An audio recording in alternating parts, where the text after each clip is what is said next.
Class 11th biology chapter number 18 body fluids and circulation आपको पढ़ाया जा रहा था।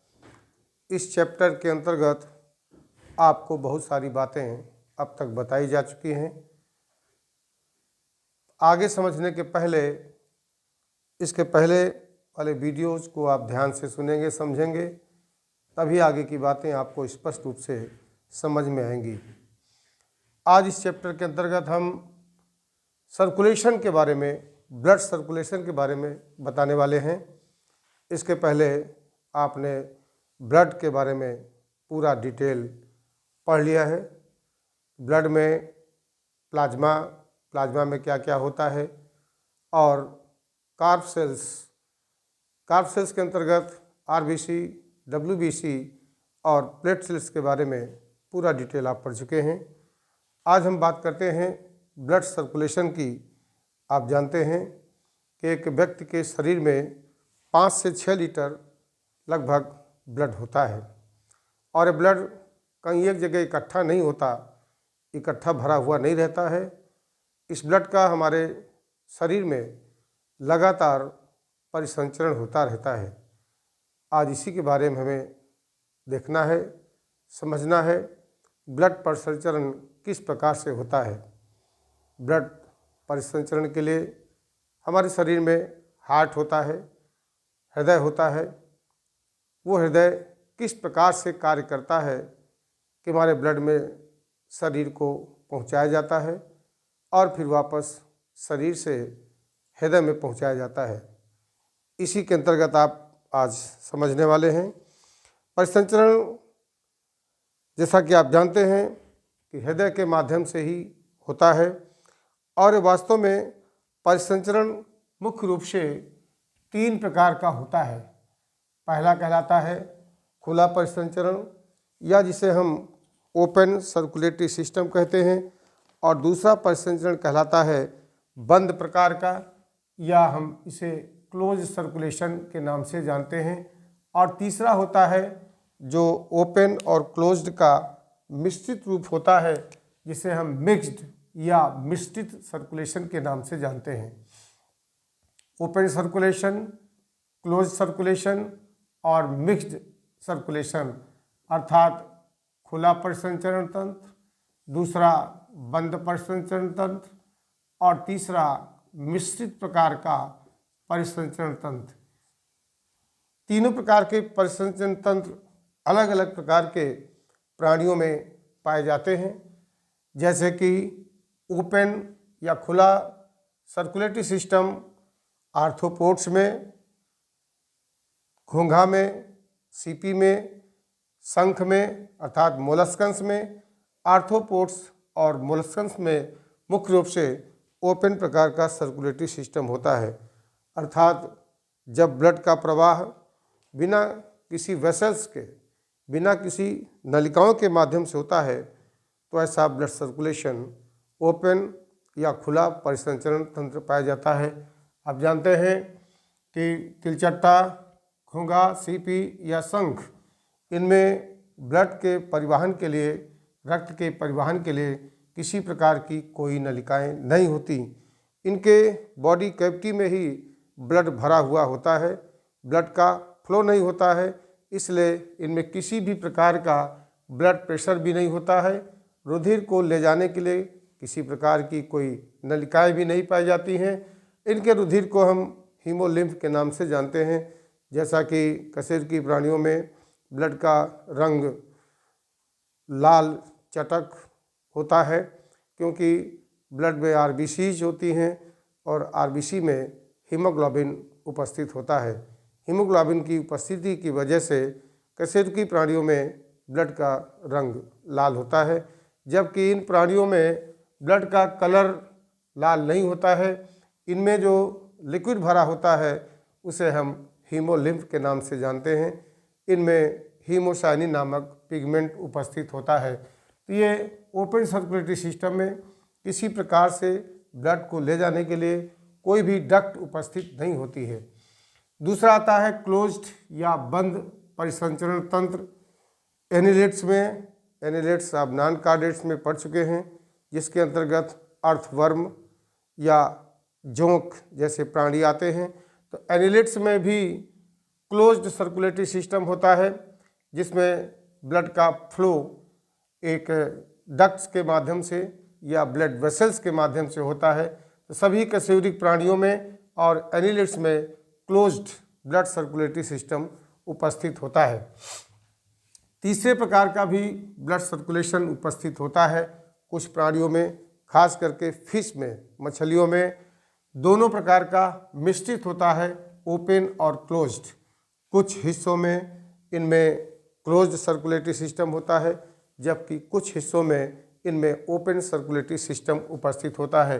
जैसे फिश में फ्लिपर्स होते हैं और उसके टेल वाले हिस्से में ब्लड को ले जाने के लिए वेसल्स होती हैं, नलिकाएं होती हैं, जबकि शरीर के और हिस्सों में ब्लड की सप्लाई बिना किसी डक्ट के, बिना किसी वेसल्स के होती है। अर्थात फिश में मिक्स्ड प्रकार का सर्कुलेटरी सिस्टम पाया जाता है। अब बात करते हैं बंद परिसंचरण तंत्र की, क्लोज्ड सर्कुलेटरी सिस्टम की, जो कि मनुष्य में पाया जाता है। मनुष्य में वैसे भी दोहरा परिसंचरण डबल सर्कुलेटरी सिस्टम होता है। इसे हम आगे जब हार्ट का स्ट्रक्चर समझेंगे तो भली भांति जान पाएंगे। हमारे शरीर में रक्त को लाने के लिए, रक्त को ले जाने के लिए विभिन्न प्रकार की नलिकाएं पाई जाती हैं। उन्हें हम आर्टरीज और वेन्स के नाम से जानते हैं। आर्टरीज और वेन्स नलिकाएं होती हैं, ये हमारे शरीर में फैली भी होती हैं। इन्हीं के माध्यम से, हार्ट के माध्यम से, हार्ट के द्वारा, हृदय के द्वारा रुधिर को पंप किया जाता है और फिर रुधिर को वापस हृदय में लाया जाता है। कैसे लाया जाता है, किस प्रकार से पंप किया जाता है, ये हार्ट जब स्ट्रक्चर पढ़ाएंगे तो आपको विधिवत समझाया जाएगा। इस प्रकार से नलिकाएं होती हैं। इन नलिकाओं को हम आर्टरीज और वेन्स के नाम से जानते हैं। आर्टरीज और वेन्स ये खोखली नलिकाएं होती हैं, इनके बीच में रिक्त स्थान होता है। इस रिक्त स्थान को हम ल्यूमेन के नाम से जानते हैं। अर्थात जो वेसल्स होती हैं आर्टरीज या वेन्स, इनके बीच का जो रिक्त स्थान होता है वो ल्यूमेन कहलाता है। इसी के माध्यम से ब्लड का फ्लो हमारे शरीर में होता है या शरीर में विभिन्न भागों में गया हुआ ब्लड वापस आता है। इनमें कभी कभी एक विशेष प्रकार की फैट का इसकी दीवारों पर जमाव हो जाता है, जिससे इन वेसल्स का ल्यूमेन बहुत कम बचता है। इसको कोलेस्ट्रॉल के नाम से जानते हैं। कोलेस्ट्रॉल एक प्रकार का कार्बोहाइड्रेट है, जिसके जमाव की वजह से ब्लड का फ्लो रुक जाता है। अगर 180 से 200 mg तक कोलेस्ट्रॉल होता है तब तक ब्लड सर्कुलेशन आसानी से होता है, लेकिन जब ये कोलेस्ट्रॉल की मात्रा बहुत ज़्यादा हो जाती है तो ब्लड का फ्लो धीमा हो जाता है और हार्ट को पर्याप्त मात्रा में ब्लड न मिल पाने के कारण हार्ट अटैक होने की संभावनाएं बनी रहती हैं, प्रबल होती हैं। आइए जानते हैं आर्टरीज और वेन्स के कुछ कैरेक्टरिस्टिक फीचर और दोनों में क्या डिफरेंस होता है। कुछ डिफरेंस के बारे में समझना भी आवश्यक होता है। हमने एक तरफ आर्टरीज और एक तरफ वेन्स को लिखा है। जैसा कि आप जानते हैं आर्टरीज या धमनियाँ हृदय से रक्त को बॉडी के विभिन्न भागों में पहुंचाने का काम करती हैं। अर्थात हृदय से ब्लड जो है, हार्ट से ब्लड अंगों और ऊतकों में पंप किया जाता है, जबकि शिराएं इसका उल्टा कार्य करती हैं। अंगों और ऊतकों से अर्थात बॉडी पार्ट से रक्त को हृदय में वापस लाने का कार्य करती हैं। तो मुख्य अंतर हुआ कि जो आर्टरीज होती हैं, धमनियाँ होती हैं, वो हृदय से रक्त को शरीर के विभिन्न भागों में, विभिन्न ऊतकों और अंगों में पहुंचाने का काम करती है, जबकि शिराएं अंगों और ऊतकों से रक्त को पुनः वापस लाकर हार्ट में लाने का काम करती हैं। धमनियों में रक्त का प्रवाह एक प्रेशर के माध्यम से होता है। क्योंकि हार्ट जब प्रेशर डालेगा तभी ब्लड का फ्लो शरीर के विभिन्न भागों में होगा और ये रक्त का प्रवाह जो होता है वो 120 mmHg प्रेशर पर होता है, जिसे हम सिस्टोलिक प्रेशर के नाम से जानते हैं।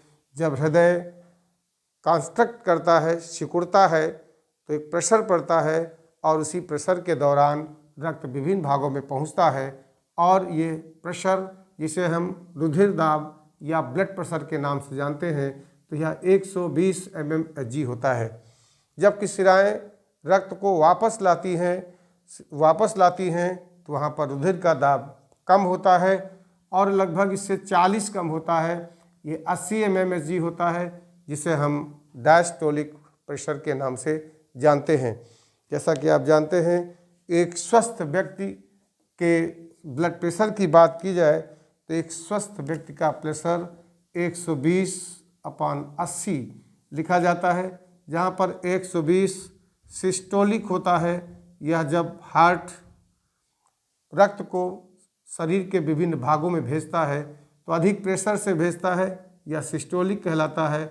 और जब ये रक्त वापस आता है तो डायास्टोलिक होता है। ऐसा प्रेशर डायास्टोलिक कहलाता है। तो सिस्टोलिक और डायस्टोलिक जो प्रेशर होता है, इसे ही हम ब्लड प्रेशर या बीपी के नाम से जानते हैं। यह 120/80 120/80 mmHg होता है। आर्टरीज हमारे शरीर में गहराई में स्थित होती हैं, सरफेस पर नहीं होती हैं, गहराई पर स्थित होती हैं। और जबकि शिराएं जो होती हैं वह त्वचा के नीचे ही होती हैं, सरफेस पे होती हैं।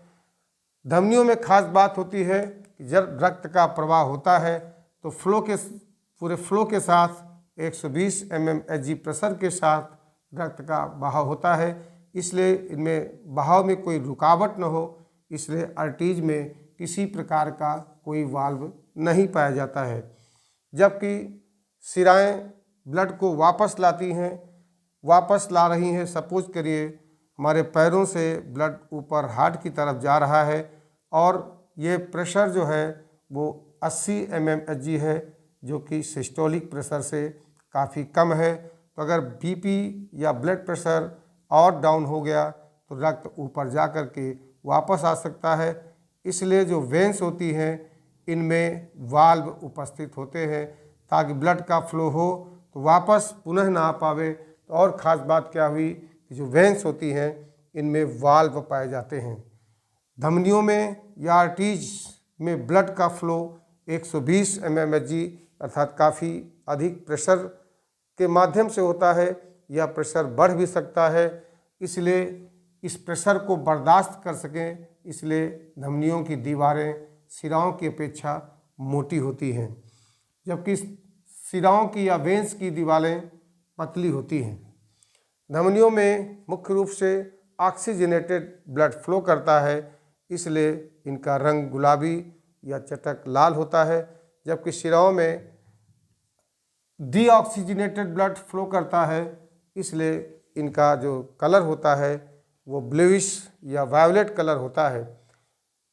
धमनियों में आर्टरीज में ऑक्सीजनेटेड अर्थात ऑक्सीजन मिश्रित ब्लड बहता है। जब हम श्वसन क्रिया करते हैं, श्वसन क्रिया के परिणाम स्वरूप ऑक्सीजन गैस लेते हैं। ऑक्सीजन गैस लंग्स में जाती है, फेफड़े में जाती है, और जब हमारा ब्लड फेफड़े में पहुंचता है तो वहाँ पर ऑक्सीजन मिक्स हो जाती है। इसलिए ऑक्सीजन मिक्स ब्लड को हम प्योर ब्लड कह सकते हैं। इसे ऑक्सीजनेटेड ब्लड कहा जाता है। और शिराओं में प्रमुख रूप से अशुद्ध रक्त बहता है, क्योंकि उसमें कार्बन डाइऑक्साइड मिश्रित होती है। कहा जाता है कि धमनियों में शुद्ध बहता है रक्त और शिराओं में अशुद्ध रक्त बहता है। लेकिन एग्जाम्पल है जो पल्मोनरी या हिंदी में इसको फुफ्फुस शिरा कहते हैं। फुफ्फुस शिरा या वेन, पल्मोनरी वेन एक ऐसी वेन है जिसमें ऑक्सीजनेटेड ब्लड बहता है, अर्थात प्योर ब्लड रहता है, शुद्ध रक्त बहता है। क्योंकि ये ऐसी शिरा है जो रक्त को फेफड़े से लाती है, और फेफड़े यानी लंग्स से लाने पर वहाँ पर ऑक्सीजन मिक्स हो जाती है। तो पल्मोनरी वेन एक ऐसी वेन है जिसमें कि शुद्ध रक्त रहता है। इसी प्रकार से पल्मोनरी आर्टरी जो होती है, पल्मोनरी आर्टरी में डीऑक्सीजनेटेड ब्लड बहता है। पल्मोनरी आर्टरी में डीऑक्सीजनेटेड ब्लड बहता है, जबकि अन्य आर्टरीज में ऑक्सीजनेटेड ब्लड बहता है, लेकिन पल्मोनरी आर्टरी में डीऑक्सीजनेटेड, जबकि पल्मोनरी वेन में ऑक्सीजनेटेड, जबकि सारी वेन्स में डीऑक्सीजनेटेड ब्लड बहता है। इस प्रकार से आपने आर्टरीज और वेन दोनों में डिफरेंस के माध्यम से ये समझ लिया कि दोनों के स्ट्रक्चर, दोनों की रचनाएं किस प्रकार से होती हैं और दोनों में क्या अंतर होता है।